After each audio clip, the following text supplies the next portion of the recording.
Hi everyone, this is Harden of Harden's Manga, here to tell you about Kill Blue Volume 1. Our cover here for Kill Blue shows us the hit character of the series, Juzo Ogami. The opening page tells you a lot about the character's background right off the rip, and that he is a hitman who only takes out the irredeemables of the world. With a gun and cigarette in hand, our leading man does not look like the child on the cover, does he? Well, in this volume, we will get 7 thick chapters on how he came to be like a certain popular detective. The story does not waste any time in showing you that our character turns into a kid either.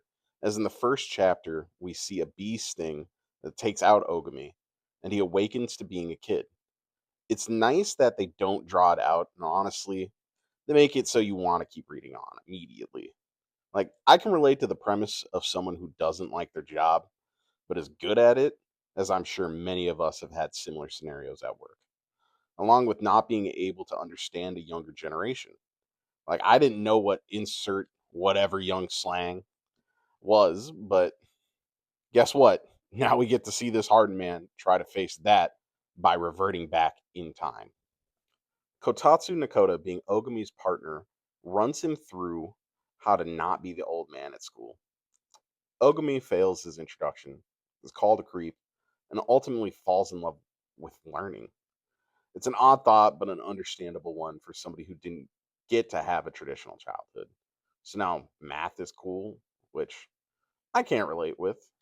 Honestly, though, it feels so refreshing for a series to do this, where most want to dog school as a place that is holding a main character back or treating them differently. We see Ogami delighted by learning, and the art for his happy face is super refreshing from the mangaka. Plus, it takes up a whole double page, so I'm glad they brought that wonder just right.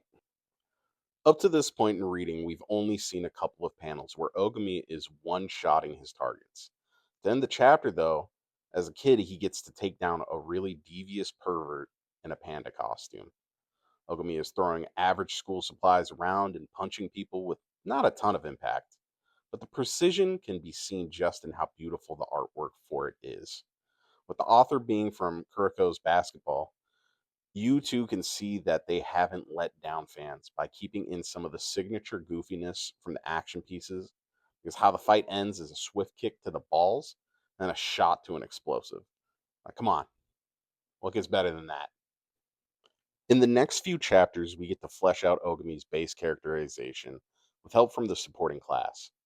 Chapter 2 primarily focuses on the fact that Ogami's kind of dumb, like book dumb.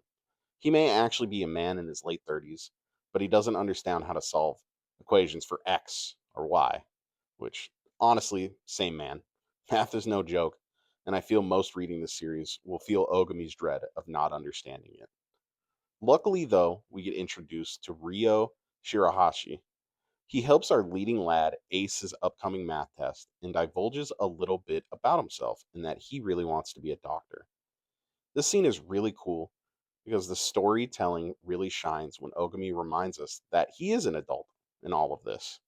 A kid with a dream that has devotion and can openly share it is a wonderful thing. He doesn't bash it, and while there is drama from another adult, Rio stands up for himself and shines in the moment. The kind of writing is awesome. As for myself, it made me think inwardly of the dreams that I had as a kid and how I remember getting bashed on for wanting to do something and ultimately wish I could have had the guts to stand up for myself like Rio has. After this, Ogami finds out about where our little wasp friend came from, and in order to try and learn more about the bug, he will have to get close to Norin Mitsuoka. This is the character besides Ogami who will get the most time on the pages this volume, and honestly is a lot of fun from the word go. Her design is slender, pretty, and overall eccentric, like the rest of the cast so far. The difference being, I think, is she's a good representation of how girls that hate boys feel in a way that's not over the top or super dramatic. Like, it's still dramatic, but I'm glad it is because it paints an unfortunate life girls and women have to face a lot. The manga depicts boys looking at her in a lustful way, and she finds it to be incredibly creepy. Heck, our leading lad Ogami tries to talk with her and immediately gets called a creep. Like, yes, it is standoffish, of course, but as we get introduced to her as the audience, we can really understand. The background is revealed to Ogami after he finds out a secret of hers, and it's that of wealth and intrigue due to her mother being mixed. The fact this manga brings up how creepy it is to be the idol of attention to a group of people lusting after a literal child is a heavy topic that is handled with great care, and that our heroine is not afraid to say you to them and leave them hanging. Ogami earlier in all of this states that he does not fit in with these kids because he is in fact not a kid. It would be weird if he did. But what if both the leads don't fit in? Well, we get to see it all unfold as he keeps Norin's secret that she works at a ramen shop. It's a wholesome moment and it's nice to see her open up a bit. But the story continues to keep us readers on our toes since boom, a kidnapping and a really aggressive one at that happens. I'd say this is where you can start to understand the T rating a bit better.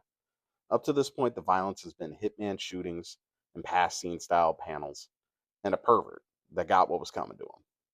Now, though, we have Norin about to get assaulted, and her uncle is being threatened.